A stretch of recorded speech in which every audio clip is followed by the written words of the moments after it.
Welcome to the Higher Ed Huddle Hot Off the Press podcast, where we bring you the latest higher ed news and stories twice monthly. I'm Joe Traino, and I'm joined by my co-host, Chase Goode. We are with BerryDunn's Higher Education Management and IT Consulting team.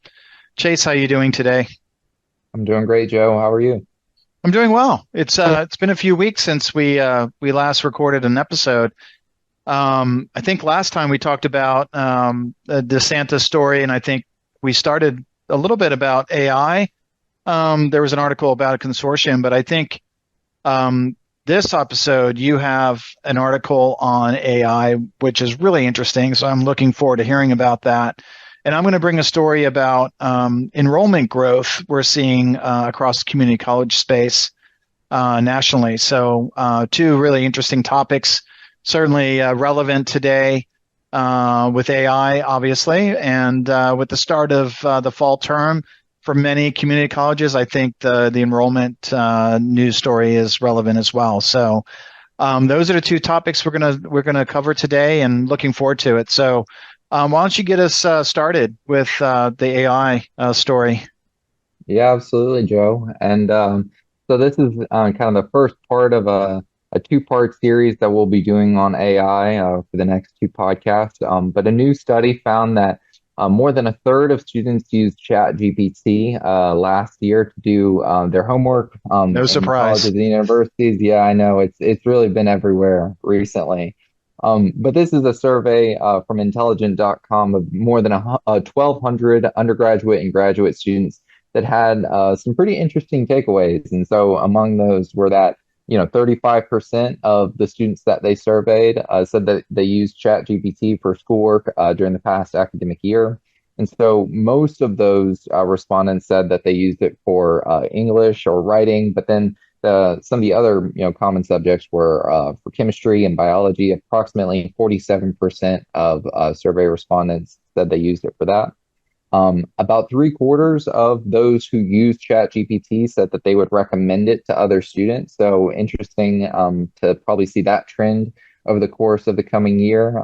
If other students will, if that number will increase.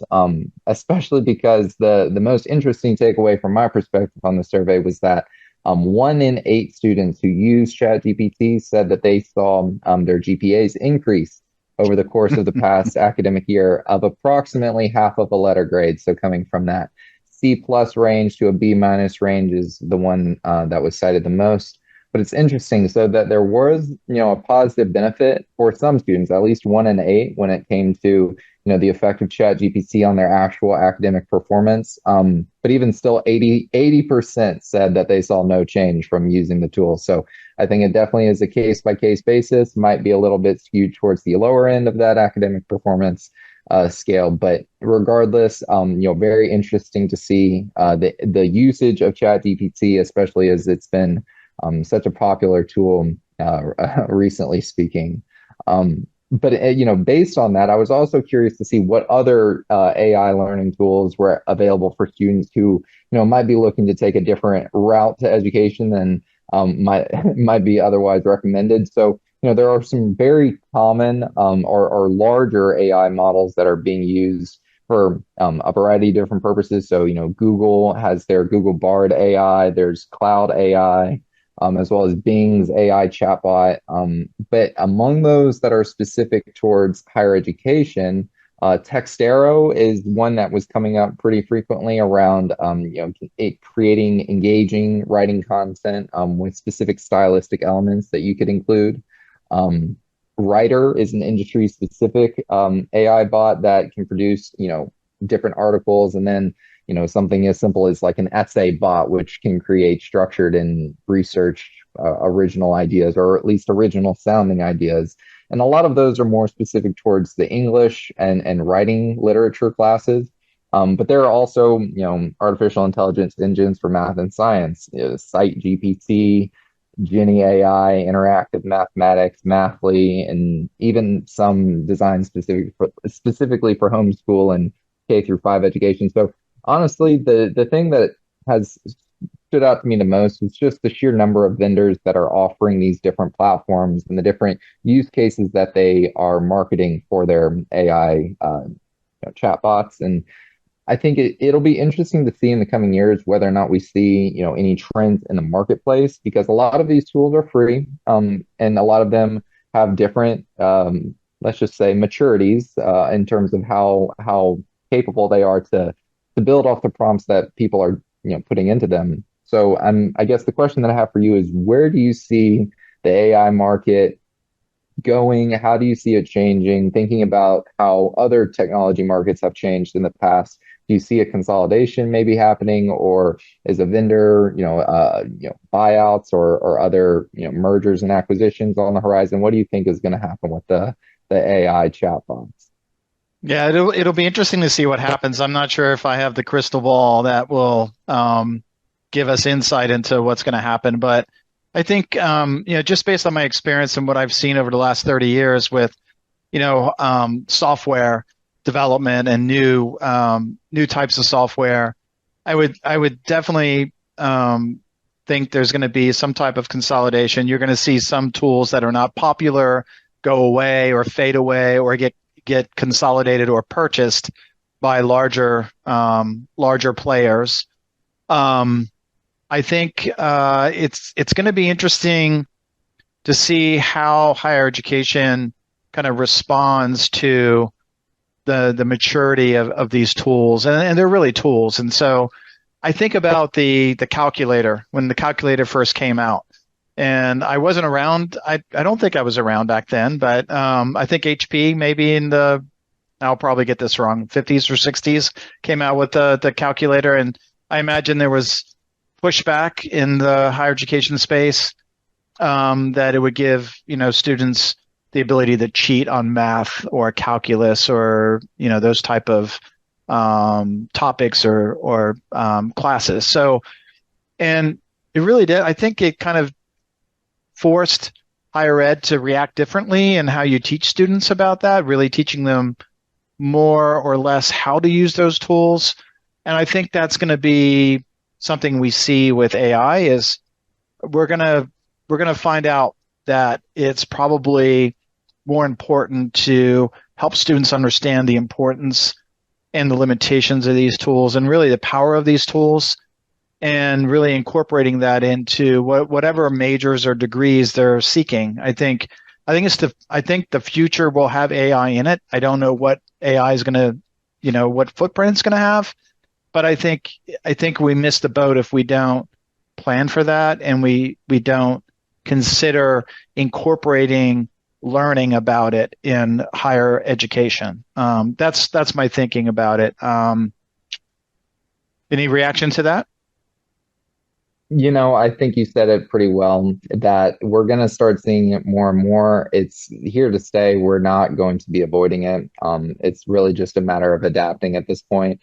How we can do that efficiently and how we can stay ahead of the curve is, I think having these conversations is the first step in that. But ultimately, I think we also need to be aware of the regulations that will be coming out that will affect this industry overall, because I think that's something that we really haven't discussed a ton is what is everybody else thinking about this? What is the government thinking about these kinds of tools? Because as they become more mature, as they learn to do more and more things and create better and more realistic outputs, then the risk is going to increase. So Yeah, I agree, and it's likely going to impact all industries in a similar fashion. I think it's obviously going to be very disruptive, and there isn't we don't know enough right now. It's such a nascent. I know that AI has been around for years, but it's starting to hit mainstream and it's starting to have applicability in a lot of different.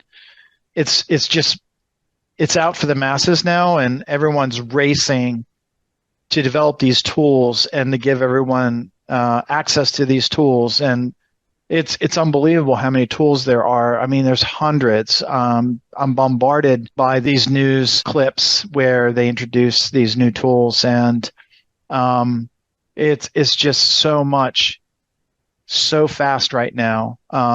but I think at some point it's going to shake out. It's going to settle down, and I think you're going to have some tools that will take the lead in really developing, um, you know, features and functionality that really provide a lot of value to industries, and higher ed is going to be one of them for sure.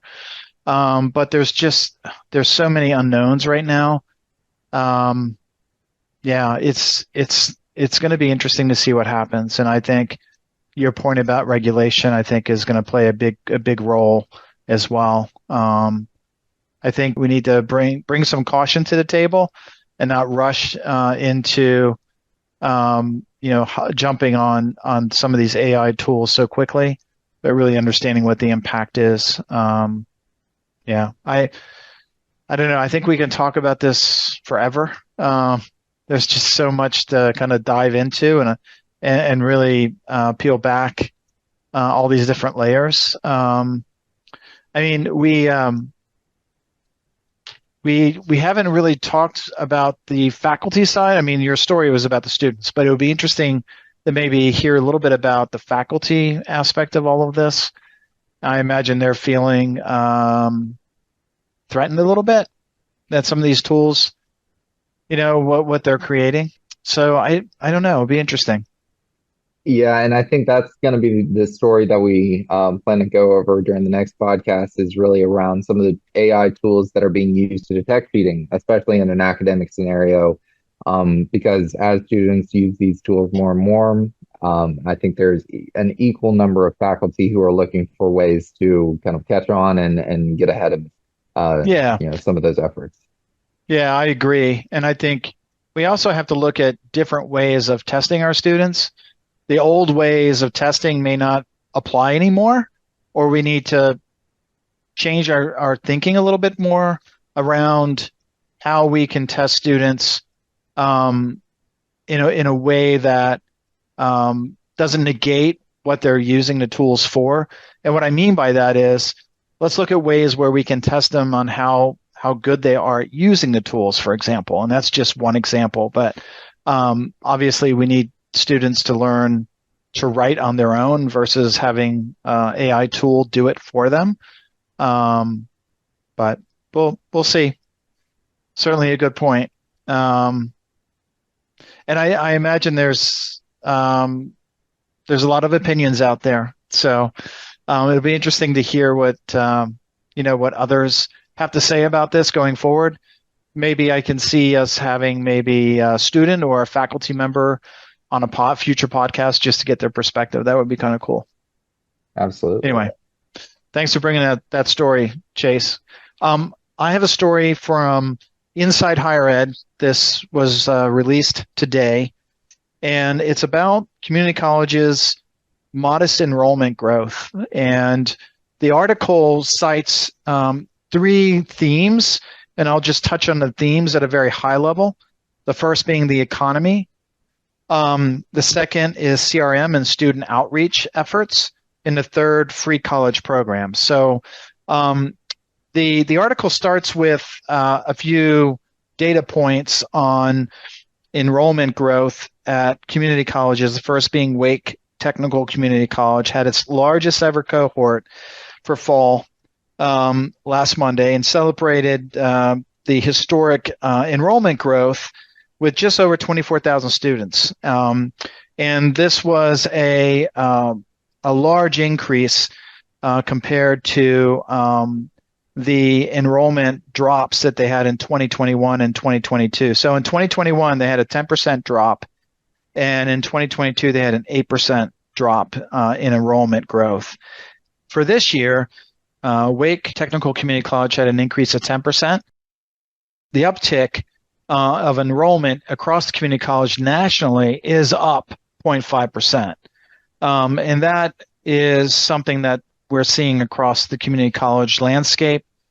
And as I mentioned, the economy is one of those initial themes that was cited in the article, in that with the pandemic behind us now, the demand for jobs during the pandemic has started to slow down. And so now you're having people going back to college. um, for classes. The job market isn't as strong as it was during the pandemic. So that's one of the significant themes that's driving the enrollment growth. The other is the article cited a few colleges throughout the U.S. that have started implementing new CRMs as well as new student outreach programs in terms of like focus on industry specific programming. And that has shown an increase in community colleges as well. And then finally, the free college program. So there's a number out there, which I wasn't aware of. Massachusetts has something called Mass Reconnect. It's a new free college program starting this fall for residents ages 25 and older who don't have college degrees.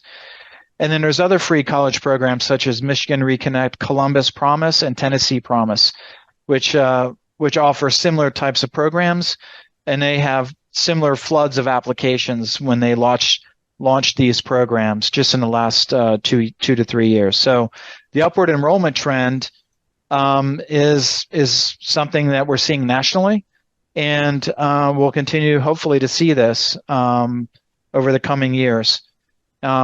What's interesting is that this is a trend that we're seeing that's coming up against something that we've been talking about for years now, which is the enrollment cliff.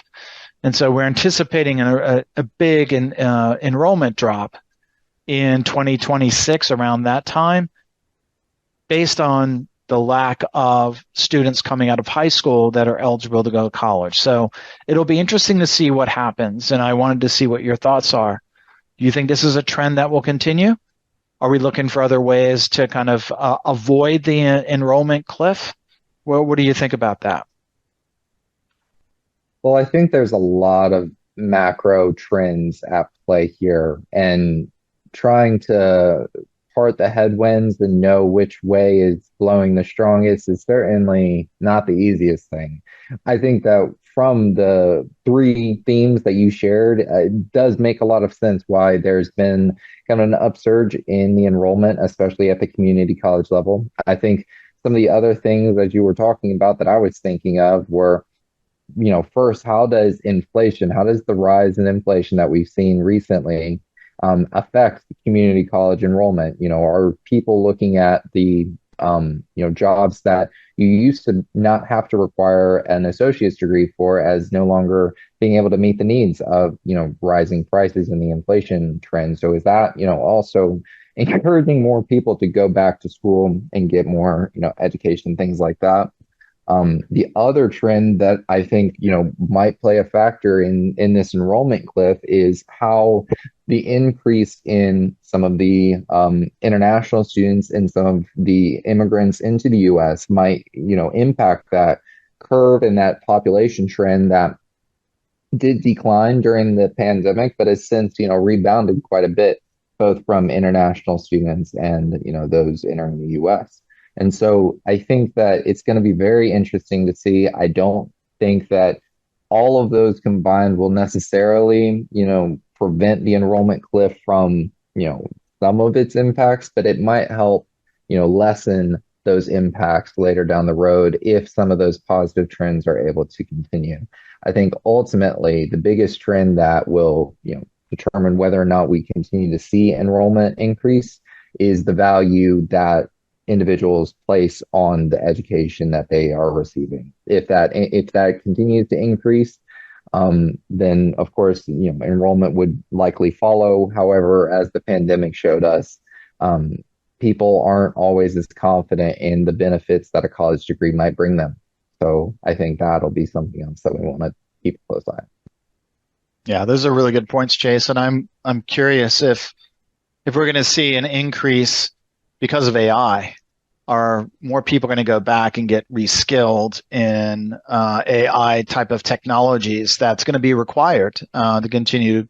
I mean, we have no idea what the job market's going to look like 5 years from now. I mean, it could be drastically different, and it may require people to be retooled, or might require people to go back and get a skill set, for example. I don't know.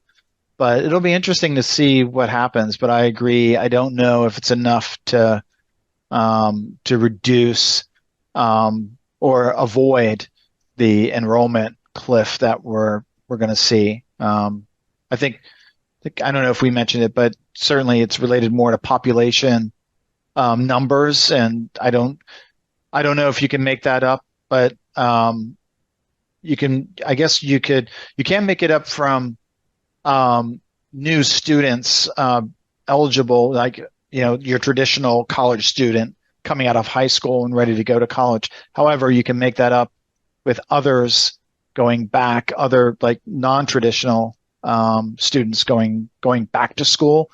And I liked what you said about international students. So maybe increasing the number of international students coming into the U.S. to go could certainly help institutions. I know that they were hard hit by the pandemic, and I don't know if those levels are back up to where they were pre-pandemic, but it could be a potential saving grace. I mean, there's a lot of people in this world, right? So could certainly open it up and get everyone outside of the U.S. to come to the U.S. to go to school. Anything else? I think that's good. I'm looking forward to the next podcast in 2 weeks to get part 2 of the AI that you brought today, and we'll keep an eye on the enrollment piece. I think maybe finding some stories on the enrollment cliff would be helpful to unpack a little bit, just to understand what that's going to look like. We haven't really talked about that in quite some time, so it would be good maybe just to revisit that. So with that said, we want to thank our listeners for tuning in to the latest news in higher ed. And if you wish to read more about the news items, please refer to our show notes for links to these stories. You can find our podcast on iTunes, Spotify, SoundCloud, and Google. Check back in 2 weeks for more higher ed news and stories. Until then, stay well.